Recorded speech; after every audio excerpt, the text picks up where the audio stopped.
Welcome to Movies We Love Recapped. Today we enjoy a horror thriller from 2019 entitled The Shed. The film begins in the middle of the forest. A terrified man runs for his life as a mysterious figure chases after him. Unfortunately, he trips and falls, allowing the creature to catch him. It turns out to be a vampire who immediately starts drinking his blood. At that moment, the sun comes out and the vampire dies and turns to ash.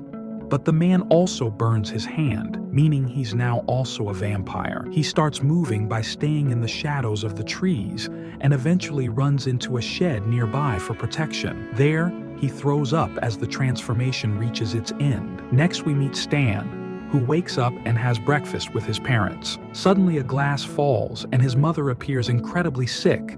Then his father grabs a gun and self-deletes. At that moment, Stan wakes up, revealing it was a horrid dream. His parents have already passed away, so he lives with his grandfather Ellis, a former soldier that always yells at him. Ellis is also physically abusive. As Stan leaves for school, it's shown that the shed is in their backyard. Stan is riding his bicycle when the gang that harasses him at school passes by. They swerve into him, trying to knock him down. Stan manages to dodge, but the distraction causes him to crash against a patrol car. Sheriff Dorney is very understanding, but the deputy is angry and reminds him that he's turning 18 soon. This means there won't be any more juvie or second chances. He'll finally be able to arrest Stan for good. At the school, Stan's best friend Dahmer hears the gang talking smack about him and he insults them. This causes Marble, Pitt, and Ozzy to get angry, and soon they're pushing each other in the corridor. Roxy and Stan immediately come to his defense, and Stan almost starts a fight, which is interrupted by a teacher who sends them to their classrooms. After class, Dahmer says that he's tired of this, and one day he'll finally snap and murder them all. He also complains about Roxy, who used to be part of their friend group, but nowadays she prefers to hang out with the bullies. Yet Stan still can't let go of his crush. Later at home, Stan hides in the attic to look at pictures of his parents while playing with his knife. He has great skill and throws the knife perfectly at a target. Next, Ellis orders him to mow the lawn. When he goes outside, the dog starts barking at the shed, but Stan doesn't understand it's a warning and enters the shed anyway. As he looks for the lawnmower, he finds some teeth on the table. At that moment, the vampire comes out of hiding and tries to attack him, causing Stan to accidentally open the window. The burning sunlight keeps the creature back, and Stan rushes out of the shed to get the dog, thinking he just saw a crazed drug addict. Stan yells at the vampire to come out, and when he doesn't, he sends the dog after him. As soon as it goes inside, the dog cries, and violent sounds can be heard before its head is thrown out of the shed. A terrified Stan runs into the house to grab a knife and tells Ellis about the dog and the intruder. Ellis goes out to confront the drug addict, not listening to Stan when he says they should call the cops. The old man is devastated to see his dog and gives his cane to Stan before entering the shed with a wood stick, ready to kill. After some minutes of silence, Ellis announces that the place is empty except for the dog's body, but suddenly, the violent noises can be heard again. Ellis bursts through the door almost dead. Stan tries to help him, but the creature drags Ellis back into the shed and closes the door. Freaking out, Stan uses the dog chain to lock the door as his grandfather's blood leaks under the wood. Then he runs back to the house and drinks Ellis's beer, which usually he isn't allowed to do. He considers calling the police, but he's already on probation and thinks they'll blame him for this. So instead, he drops the phone and starts working on properly sealing up the cabin so the creature can't escape and hurt others. That night, someone tries to open Stan's bedroom door.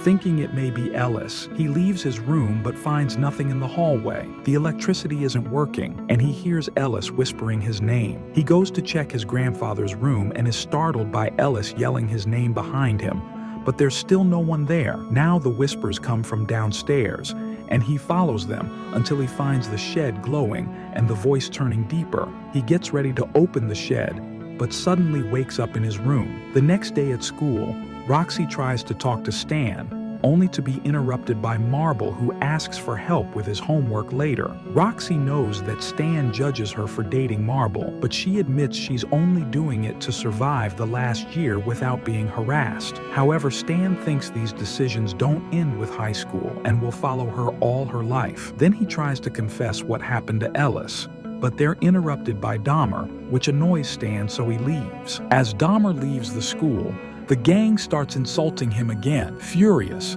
the trio starts chasing him through the woods. At home, Stan notices the shed door shaking and grabs a bat before moving closer. Suddenly, the creature makes a hole in the door and grabs Stan by the neck, allowing him to see his monstrous face. The sun soon starts burning his hands, so it's easy for Stan to free himself. At that moment, Dahmer arrives bleeding and yells at Stan for leaving him alone. Stan interrupts him to explain Ellis and his dog are dead and that there's a monster in the shed. Dahmer doesn't believe him, and Stan agrees to show him, but first he grabs some things to block the door hole. Suddenly, Dahmer starts hearing his name, and when he comes closer, the creature appears at the door. Stan immediately rushes to cover the hole, and Dahmer helps him nail it down. Afterward, Dahmer gets excited because he thinks they can use the monster to kill the gang, but Stan thinks that's taking it too far and forbids him from committing any murders. That night, Stan goes to bed with a knife and watches an old vampire movie to learn their weaknesses. Suddenly, a woman comes out from a naughty poster on the wall and sits on Stan, but she suddenly transforms into a horrid vampire and bites him, only for Stan to wake up. As he looks for his shoes, he looks under the bed and finds the vampire again, but this is a nightmare as well. Annoyed, he tears the poster off the wall. Then he climbs on top of the shed and starts drilling holes in the roof so the sunlight can burn the creature, but there's still enough shadows for him to hide. Afterward, Sheriff Dorney comes to see Stan to ask about Ellis, and Stan says he is out, which Dorney finds strange because his car is still at the entrance. Stan swears he doesn't know where Ellis is and blames it on the old man's drinking binges. Dorney explains the family living up the road had all their rabbits killed, so the husband went looking for the culprit, but he never came back. When she shows him a picture of the guy, Stan recognizes it's the same creature,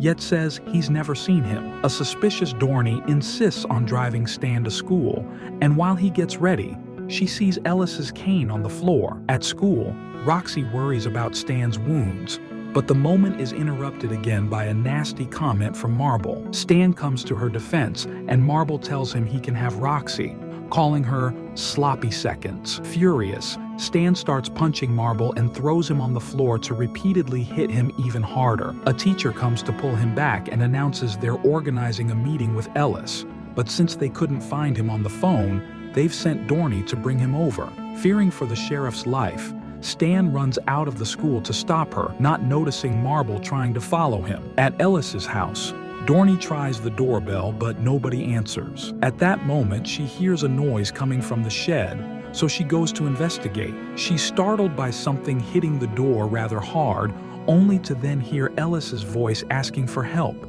She shoots the lock, but before she can open it, Stan shows up. Dorney points her gun at him, and he tries to tell her it's a creature in the shed, not Ellis, but she doesn't believe him. Then she opens the door to save Ellis, only to be jumped on by the entity. He bites her neck and raises her arm to waste her bullets in the air. Then he rips her arm off before dragging her into the shed to feed on her. To make matters worse, Marble suddenly shows up and starts beating Stan up. After a few punches and kicks, he takes out his brass knuckles to finish the job, but he freezes when he hears a shot. It's Dahmer, who shoots Dorney's gun again to make Marble surrender. Stan tries calming him down, but Dahmer threatens to hurt him too if he interferes.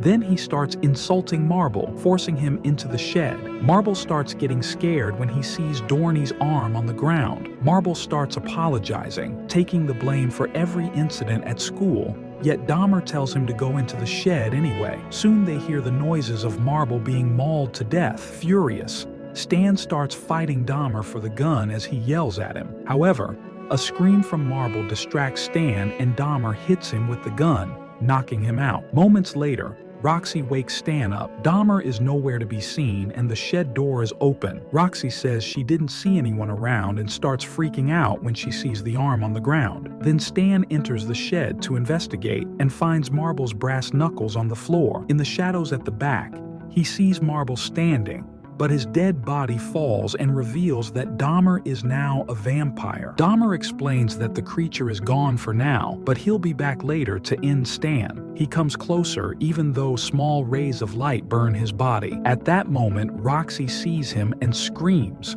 So Dahmer uses the distraction to try to attack Stan, who immediately stabs him with a stick and puts his arm under the sun to then push him away. Afterward, Stan closes the shed and hugs Roxy, only to be startled by Dahmer bursting out. He tries apologizing as the sun burns him to death, and Stan runs to cover him with a sheet, but it's too late. Then Stan tells Roxy everything, and they start getting reading for the night. They seal up every window and door and start a fire in the fireplace. They also make stakes out of a bunch of sticks and gather as many knives as they can find. Stan can't help blaming himself for the whole deal, but Roxy promises it's not his fault, and they share a kiss. When night falls, the creature emerges from under the ground in the forest. At the house, Pitt and Ozzy knock on the door demanding to know where Marble is. Roxy and Stan try to tell them to go away. Ozzy gets nervous when a figure appears in the shadow and tries to warn Pitt, who keeps on arguing. Suddenly, an arm reaches out and drags Ozzy onto the roof to feed on him.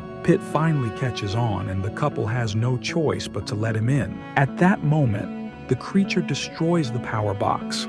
Stan thinks they should be safe there because they've sealed all the doors, only to realize they didn't do the attic. They start hearing noises upstairs, so they go to investigate, splitting the group so each can check a different room at the same time. Stan finds no intruder, but he does find Ellis's gun. Roxy is nervous as she checks under Stan's bed, but she doesn't find anything either. Meanwhile, Pitt finds an open window and rushes to close it, not noticing the broken glass on the floor. When he turns around, Ozzy growls at him.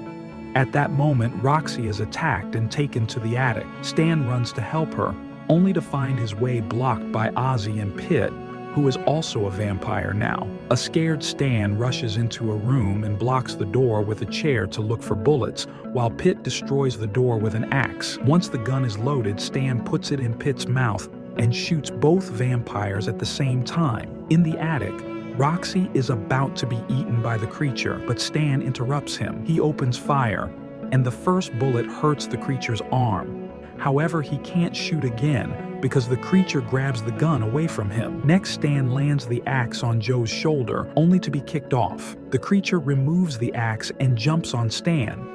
However, Roxy grabs the gun and shoots him as Stan is dropped to the ground. The shot only wounds the creature's face, and now the gun is out of bullets. As the creature closes in on Roxy, Stan yells at him and throws the knife he left earlier. However, it dodges, and the knife strikes Roxy's shoulder instead. Next, the creature tries to choke Stan again, and now Roxy gains access to the axe, which she uses to decapitate it in one swift movement. Now it's all over. The couple puts all the bodies in the shed and starts a fire. They wake up in the morning inside the car, and they realize they didn't lock the trunk, where something is moving to open it. Thanks for watching. Subscribe for more cool recaps.